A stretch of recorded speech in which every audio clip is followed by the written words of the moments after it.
ನಮಸ್ಕಾರ ಎಲ್ಲರಿಗೂ ಪ್ರಿಮನು TV Kannada YouTube ಚಾನಲ್ಗೆ ಸ್ವಾಗತ. ನಾನು ನಿಮ್ಮ ಪ್ರಿಯಾಂಕ. ಸ್ನೇಹಿತರೆ, ಇವತ್ತಿನ ವಿಡಿಯೋದಲ್ಲಿ ಬಹಮನಿ ಸಾಮ್ರಾಜ್ಯಕ್ಕೆ ಸಂಬಂಧಪಟ್ಟ ಹಾಗೆ ಕೆಲವೊಂದು ಪ್ರಶ್ನೋತ್ತರಗಳನ್ನು ಹಾಗೆ ಕೆಲವೊಂದು ಇನ್ಫಾರ್ಮೇಷನ್ನ ನಾನು ನಿಮ್ಮ ಮುಂದೆ ತೊಗೊಂಡು ಬಂದಿದ್ದೀನಿ. ಸೊ ಇದು ಮುಂದೆ ಬರ್ತಕ್ಕಂತಹ ಎಲ್ಲ ರೀತಿಯಾದಂತಹ ಸ್ಪರ್ಧಾತ್ಮಕ ಪರೀಕ್ಷೆಗಳಿಗೆ ನಿಮಗೆ ಅನುಕೂಲ ಆಗುವಂತಹ ಒಂದು ದೃಷ್ಟಿಯಿಂದ ನಾನು ಈ ವಿಡಿಯೋಸ್ನ ಮಾಡ್ತಾ ಇದ್ದೀನಿ. ಯಾರೆಲ್ಲ ನನ್ನ ಚಾನಲ್ನ ಹೊಸದಾಗಿ ನೋಡ್ತಾ ಇದ್ದೀರೋ ದಯವಿಟ್ಟು ಸಬ್ಸ್ಕ್ರೈಬ್ ಮಾಡ್ಕೊಂಡು ನೋಡಿ ಅಂತ ಹೇಳ್ತಾ ಬನ್ನಿ ಜಾಸ್ತಿ ತಡ ಮಾಡದೆ ವಿಡಿಯೋನ ಶುರು ಮಾಡೋಣ.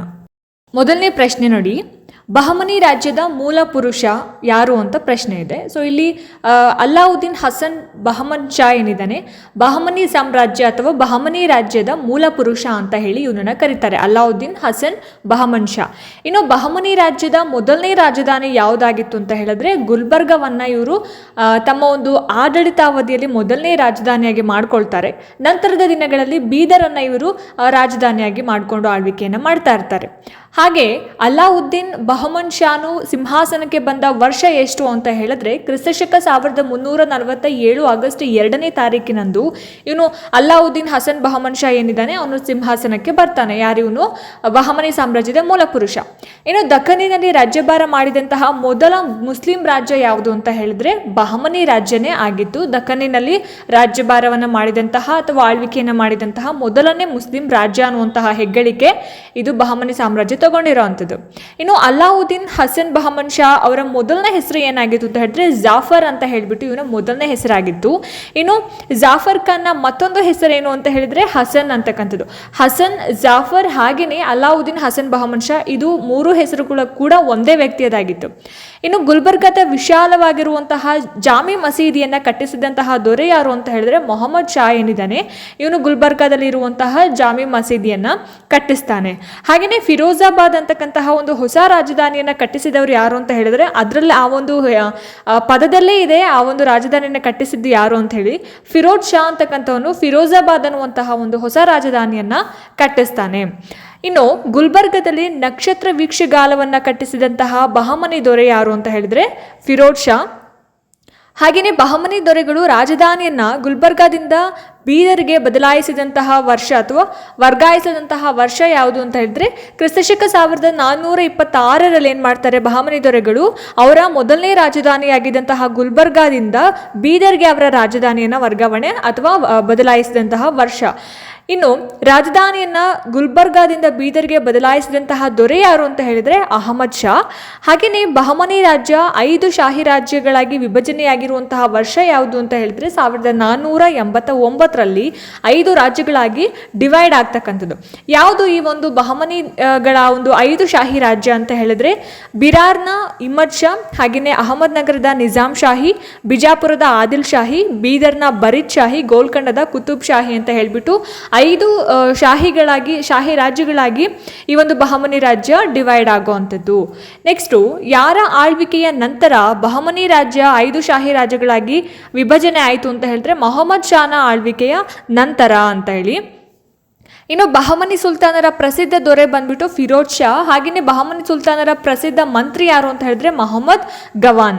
ಮೊಹಮ್ಮದ್ ಗವಾನನ ಮೂಲ ಸ್ಥಳ ಯಾವುದು ಅಂತ ಹೇಳಿದ್ರೆ ಇವನು ಮೂಲತಃ ಪರ್ಷಿಯಾದ ಗಿಲಾನ್ನವನಾಗಿರ್ತಾನೆ. ಇವನು ಭಾರತಕ್ಕೆ ಯಾವ ವರ್ಷ ಬರ್ತಾನೆ ಅಂತ ಹೇಳಿದ್ರೆ 1477ರಲ್ಲಿ ಮೊಹಮ್ಮದ್ ಗವಾನ್ ಪರ್ಷಿಯಾದ ಗಿಲಾನ್ನಿಂದ ಭಾರತಕ್ಕೆ ಬರೋ ಅಂಥದ್ದು. ಇನ್ನು ಗವಾನ್ ಮೊದಲಿಗೆ ಯಾವ ಬಹಮನಿ ಸುಲ್ತಾನನ ಬಳಿ ಸೇವೆಯನ್ನು ಸಲ್ಲಿಸ್ತಾ ಇದ್ದ ಅಥವಾ ಸೇವೆಗೆ ಸೇರ್ಕೊಂಡಿದ್ದ ಅಂತ ಹೇಳಿದ್ರೆ ಎರಡನೇ ಅಲ್ಲಾವುದ್ದೀನನ ಒಂದು ಆಸ್ಥಾನದಲ್ಲಿ ಇವನು ಏನು ಮಾಡ್ತಾ ಇದ್ದ ಸೇವೆಯನ್ನು ಸಲ್ಲಿಸ್ತಾ ಇದ್ದ. ಹಾಗೆಯೇ ಗವಾನ್ ಬಹುಮನಿ ರಾಜ್ಯದ ಪ್ರಧಾನ ಮಂತ್ರಿಯಾಗಿದ್ದು 3ನೇ ಮೊಹಮ್ಮದ್ ಶಾನ ಕಾಲದಲ್ಲಿ. ಹಾಗೆಯೇ ವಿಜಯನಗರದ ಅಧೀನದಲ್ಲಿದ್ದಂತಹ ಗೋವಾವನ್ನು ವಶಪಡಿಸಿಕೊಂಡಂತಹ ಬಹಮನಿಗಳ ಮಂತ್ರಿ ಯಾರು ಅಂತ ಹೇಳಿದ್ರೆ ಒಂದು ಗವಾನ್ ಆಗಿರ್ತಾನೆ, ಅಂದರೆ ಮೊಹಮ್ಮದ್ ಗವಾನ್ ಆಗಿರುವಂಥದ್ದು. ಹಾಗೆಯೇ ಬಹಮನಿ ಸುಲ್ತಾನರು ಬೆಳೆಸಿದಂತಹ ವಾಸ್ತುಶಿಲ್ಪ ಶೈಲಿ ಯಾವುದು ಅಂತ ಹೇಳಿದ್ರೆ ಇಂಡೋ ಸಾರ್ಸನಿಕ್ ಅಂತಕ್ಕಂತಹ ಒಂದು ವಾಸ್ತುಶಿಲ್ಪ ಶೈಲಿಯನ್ನು ಬಹಮನಿ ಸುಲ್ತಾನರು ಬೆಳೆಸ್ತಕ್ಕಂಥದ್ದು. ಹಾಗೆಯೇ ಮೊಹಮ್ಮದ್ ಗವಾನ ಇಸ್ಲಾಂ ಧರ್ಮ ಹಾಗೆ ಕಾನೂನು ಶಿಕ್ಷಣದ ಅಭಿವೃದ್ಧಿಗೋಸ್ಕರ ನಿರ್ಮಾಣ ಮಾಡಿದಂತಹ ಸಂಸ್ಥೆ ಯಾವುದು ಅಂತ ಹೇಳಿದ್ರೆ ಮದರಸಾ ಮಹಾವಿದ್ಯಾಲಯ. ಇದನ್ನು ಮಹಾವಿದ್ಯಾಲಯ ಅಂತಲೂ ಕೂಡ ಕರೆಯುವಂಥದ್ದು. ಇನ್ನು ಮೊಹಮ್ಮದ್ ಗವಾನ್ ಏನಿದ್ದಾನೆ ಮದರಸಾವನ್ನು ಎಲ್ಲಿ ನಿರ್ಮಾಣ ಮಾಡ್ತಾನೆ ಅಂತ ಹೇಳಿದ್ರೆ ಬೀದರ್ನಲ್ಲಿ ಈ ಒಂದು ಮದರಸಾ ಅಥವಾ ಮಹಾವಿದ್ಯಾಲಯವನ್ನು ನಿರ್ಮಾಣ ಮಾಡುವಂಥದ್ದು. ಮೊಹಮ್ಮದ್ ಗವಾನನು ಮದ್ರಾಸವನ್ನು ನಿರ್ಮಾಣ ಮಾಡಿದಂತಹ ವರ್ಷ ಯಾವುದು ಅಂತ ಹೇಳಿದ್ರೆ 1461ರಲ್ಲಿ ಏನು ಮಾಡ್ತಾನೆ ಇವನು ಬೀದರ್ನಲ್ಲಿ ಮದ್ರಸಾ ಅಥವಾ ಮಹಾವಿದ್ಯಾಲಯ ದೇವಾಲಯವನ್ನು ನಿರ್ಮಾಣ ಮಾಡುವಂಥದ್ದು. ಇನ್ನು ಮಹಮ್ಮದ್ ಗವಾನನ ಶಿರಚ್ಛೇದವನ್ನು ಮಾಡಿದಂತಹ ವರ್ಷ ಯಾವುದು ಅಂತ ಹೇಳಿದ್ರೆ 1481ರಲ್ಲಿ ಇವನ ಒಂದು ಶಿರಚ್ಛೇದನ ಆಗುವಂಥದ್ದು. ಮಹಮ್ಮದ್ ಗವಾನ್ ರಚಿಸಿರುವಂತಹ ಕೃತಿಗಳು ಯಾವ್ಯಾವುದು ಅಂತ ಹೇಳಿದ್ರೆ ಮನ್ಸಿರುಲ್ ಇನ್ಫ್ ಹಾಗೆಯೇ ರಿಯಾಜುಲ್ ಇನ್ಫಾ ಅಂತಕ್ಕಂತಹ ಎರಡು ಕೃತಿಗಳನ್ನು ಮೊಹಮ್ಮದ್ ಗವಾನ್ ರಚನೆ ಮಾಡಿರುವಂಥದ್ದು. ಯಾವುದು? ಮುನ್ಸಿರುಲ್ ಇನ್ಫ್ ಹಾಗೆಯೇ ರಿಯಾಜುಲ್ ಇನ್ಫಾ ಅಂತ ಹೇಳಿಬಿಟ್ಟು. ಇನ್ನು ಬೀದರಿ ಅಂತಕ್ಕಂತಹ ಮಿಶ್ರಲೋಹ ಕಲೆಯನ್ನು ಪ್ರಾರಂಭ ಮಾಡಿದವನು ಕೂಡ ಮೊಹಮ್ಮದ್ ಗವಾನ್ ಆಗಿರೋವಂಥದ್ದು. ಇನ್ನು ಬಹಮನಿ ಸುಲ್ತಾನರ ಕಾಲದಲ್ಲಿ ಕೊತ್ವಾಲ್ ಅಂತ ಹೇಳಿ ಯಾರಿಗೆ ಯಾವ ಒಂದು ಅಧಿಕಾರಿಗೆ ಕರೀತಾರೆ ಅಂತ ಹೇಳಿದ್ರೆ ಮುಖ್ಯ ಪೊಲೀಸ್ ಅಧಿಕಾರಿಗೆ ಇವರ ಒಂದು ಕಾಲದಲ್ಲಿ ಬಹಮನಿ ಸಾಮ್ರಾಜ್ಯದಲ್ಲಿ ಕೊತ್ವಾಲ್ ಅಂತ ಹೇಳಿ ಕರೀತಾ ಇರ್ತಾರೆ. ಇನ್ನು ಬಹಮನಿಗಳ ಕಾಲದಲ್ಲಿ ವಿದೇಶಾಂಗ ಮಂತ್ರಿಗೆ ಇದ್ದಂತಹ ಹೆಸರು ಏನು ಅಂತ ಹೇಳಿದ್ರೆ ವಜೀರ್ ಇ ಅಶ್ರಫ್ ಅಂತ ಹೇಳಿಬಿಟ್ಟು ವಿದೇಶಾಂಗ ಮಂತ್ರಿಗೆ ಇವರು ಕರೀತಾ ಇರ್ತಾರೆ. ಇನ್ನು ಪ್ರಧಾನಮಂತ್ರಿಗೆ ಏನಂತ ಹೇಳಿ ಕರೀತಾ ಇದ್ರು ಅಂತ ಹೇಳಿದ್ರೆ ವಸೀಲ್ ಉಸ್ ಸುಲ್ತಾನತ್ ಅಂತ ಹೇಳಿಬಿಟ್ಟು ಪ್ರಧಾನಮಂತ್ರಿಗೆ ಇವರು ಕರೆಯುವಂಥದ್ದು. ಹಾಗೆಯೇ ಬಹಮನಿ ಸುಲ್ತಾನರ ಅತ್ಯಂತ ಪ್ರಾಚೀನವಾಗಿರುವಂತಹ ಸ್ಮಾರಕ ಯಾವುದು ಅಂತ ಹೇಳಿದ್ರೆ ಗುಲ್ಬರ್ಗಾದಲ್ಲಿ ಇರತಕ್ಕಂತಹ ಜಾಮಿ ಮಸೀದಿ ಏನಿದೆ ಈ ಬಹಮನಿ ಸುಲ್ತಾನರ ಅತ್ಯಂತ ಪ್ರಾಚೀನವಾಗಿರುವಂತಹ ಒಂದು ಸ್ಮಾರಕ ಅಂತ ಹೇಳ್ಬೋದು. ಹಾಗೆಯೇ ಬಿಜಾಪುರದ ಆದಿಲ್ ಶಾಹಿ ವಂಶದ ಸ್ಥಾಪಕ ಯಾರು ಅಂತ ಹೇಳಿದ್ರೆ ಯೂಸುಫ್ ಆದಿಲ್ ಶಾ ಏನಿದ್ದಾನೆ ಇವನು ಬಿಜಾಪುರದಲ್ಲಿ ಇರುವಂತಹ ಆದಿಲ್ ಶಾಹಿ ವಂಶದ ಸ್ಥಾಪಕನಾಗಿರ್ತಾನೆ. ಇನ್ನು ಆದಿಲ್ ಶಾಹಿಗಳ ರಾಜಧಾನಿ ಬಂದ್ಬಿಟ್ಟು ಬಿಜಾಪುರವನ್ನ ಆದಿಲ್ ಶಾಹಿಗಳ ರಾಜಧಾನಿಯಾಗಿ ನಾವು ನೋಡಬಹುದು. ಹಾಗೆಯೇ ಬಹಮನಿ ಸುಲ್ತಾನರ ಕೊನೆಯ ದೊರೆ ಯಾರು ಅಂತ ಹೇಳಿದ್ರೆ ಕಲೀಮುಲ್ಲಾ ಅಂತಕ್ಕಂಥವನೇನಿದ್ದ ಬಹಮನಿ ಸುಲ್ತಾನರ ಕೊನೆಯ ದೊರೆ ಆಗಿರ್ತಾನೆ. ಇನ್ನು ಆದಿಲ್ ಶಾಹಿಗಳ ಪ್ರಸಿದ್ಧ ದೊರೆ ಅಂತ ಹೇಳಿದ್ರೆ ಇಬ್ರಾಹಿಂ ಆದಿಲ್ ಶಾಹಿ.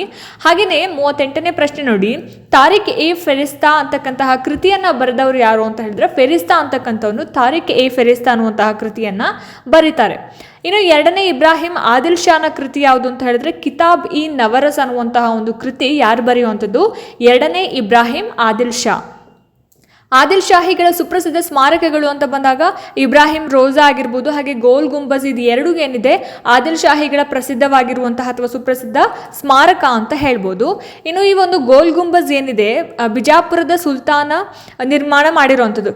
ಯಾವ ಬಿಜಾಪುರದ ಸುಲ್ತಾನ ಅಂತ ಹೇಳಿದ್ರೆ ಮೊಹಮ್ಮದ್ ಆದಿಲ್ ಶಾ ಏನಿದ್ದಾನೆ ಈ ಒಂದು ಗೋಲ್ ಗುಂಬಜನ್ನು ನಿರ್ಮಾಣ ಮಾಡಿದಂತಹ ಸುಲ್ತಾನ. ಇನ್ನು ವಿಶ್ವವಿಖ್ಯಾತ ಪಿಸುಮಾತಿನ ಮೊಗಸಾಲೆಯನ್ನ ಹೊಂದಿರತಕ್ಕಂತಹ ಆದಿಲ್ ಶಾಹಿಗಳ ಕಟ್ಟಡ ಯಾವುದು ಅಂತ ಹೇಳಿದ್ರೆ ಗೋಲ್ ಗುಂಬಜ್.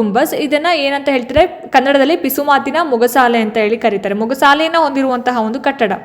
ಹಾಗೆಯೇ ದಕ್ಷಿಣ ಭಾರತದ ತಾಜ್ ಮಹಲ್ ಅಂತ ಎನಿಸಿರುವಂತಹ ಆದಿಲ್ ಶಾಹಿಗಳ ಕಟ್ಟಡ ಯಾವುದು ಅಂತ ಹೇಳಿದ್ರೆ ಇಬ್ರಾಹಿಂ ರೋಜಾ. ಇದನ್ನ ಏನಂತ ಹೇಳ್ತೀವಿ? ದಕ್ಷಿಣ ಭಾರತದ ತಾಜ್ ಮಹಲ್ ಅಂತ ಹೇಳಿ ಕರೆಯುವಂಥದ್ದು. ಹಾಗೆಯೇ ತೂಗಾಡುವ ಚಾವಣಿಗೆ ಪ್ರಸಿದ್ಧವಾಗಿರ್ತಕ್ಕಂತಹ ಕಟ್ಟಡ ಯಾವುದು? ಈ ಒಂದು ದಕ್ಷಿಣ ಭಾರತದ ತಾಜ್ ಮಹಲ್ ಅಂತ ಏನು ಕರಿತೀವಲ್ವ ಇಬ್ರಾಹಿಂ ರೋಜಾ, ಅದನ್ನು ನಾವು ತೂಗಾಡುವ ಚಾವಣಿ ಅಂತ ಹೇಳಿ ಕರಿತೀವಿ. ಹಾಗೆಯೇ 45ನೇ ಪ್ರಶ್ನೆ, ಜೋಡಿ ಕಟ್ಟಡಗಳನ್ನು ಹೊಂದಿರುವ ಆದಿಲ್ ಶಾಹಿಗಳ ಪ್ರಮುಖ ಸ್ಮಾರಕ ಕೂಡ ಯಾವುದು? ಇಬ್ರಾಹಿಂ ರೋಜಾ. ಹಾಗೆಯೇ ಈ ಇಬ್ರಾಹಿಂ ರೋಜಾ ಹಾಗೆ ಗೋಲ್ ಗುಂಬಜ್ಗಳು ಏನಿದಾವೆ ಅವುಗಳು ಸಮಾಧಿ ಭವನ ಅಂತ ನಾವು ಹೇಳ್ತೀವಿ. ಇವುಗಳು ಸಮಾಧಿಗಳಾಗಿರುವಂಥದ್ದು. ಇಬ್ರಾಹಿಂ ರೋಜಾ ಮತ್ತೆ ಗೋಲ್ ಗುಂಬಜ್ಗಳು ಸಮಾಧಿ ಭವನಗಳಾಗಿರುವಂಥದ್ದು. ನೋಡಿದ್ರಲ್ಲ ಸ್ನೇಹಿತರೆ, ಇದಿಷ್ಟು ಬಹಮನಿ ಸಾಮ್ರಾಜ್ಯಕ್ಕೆ ಸಂಬಂಧಪಟ್ಟ ಕೆಲವೊಂದು ಇಂಪಾರ್ಟೆಂಟ್ ಕ್ವೆಶನ್ಸ್ ಆಗಿತ್ತು. ಸೊ ಈ ವಿಡಿಯೋ ನಿಮ್ಮೆಲ್ಲರಿಗೂ ಕೂಡ ಇಷ್ಟ ಆಗಿದೆ ಅಂತ ಭಾವಿಸ್ತೀನಿ. ಇಷ್ಟ ಆಗಿದ್ರೆ ದಯವಿಟ್ಟು ಲೈಕ್ ಮಾಡಿ, ಶೇರ್ ಮಾಡಿ, ಹಾಗೆ ನಿಮ್ಮ ಅನಿಸಿಕೆ ಅಭಿಪ್ರಾಯಗಳು ಏನೇ ಇದ್ರೂ ಕೂಡ ನನಗೆ ಕಾಮೆಂಟ್ ಬಾಕ್ಸ್ನಲ್ಲಿ ತಿಳಿಸಿ ಅಂತ ಹೇಳ್ತಾ, ಇದೇ ರೀತಿ ಇನ್ಫಾರ್ಮೇಟಿವ್ ವಿಡಿಯೋಸ್ಗಳಿಗೋಸ್ಕರ ನಿರಂತರವಾಗಿ ನನ್ನ ಚಾನಲ್ನ ನೋಡ್ತಾ ಇರಿ. ಸಬ್ಸ್ಕ್ರೈಬ್ ಮಾಡೋದನ್ನ ದಯವಿಟ್ಟು ಮರಿಬೇಡಿ. ಮುಂದಿನ ವಿಡಿಯೋಗಳಲ್ಲಿ ನಾನು ನಿಮಗೆ ಸಿಗ್ತೀನಿ. ಅಲ್ಲಿ ತನಕ ನಮಸ್ಕಾರ.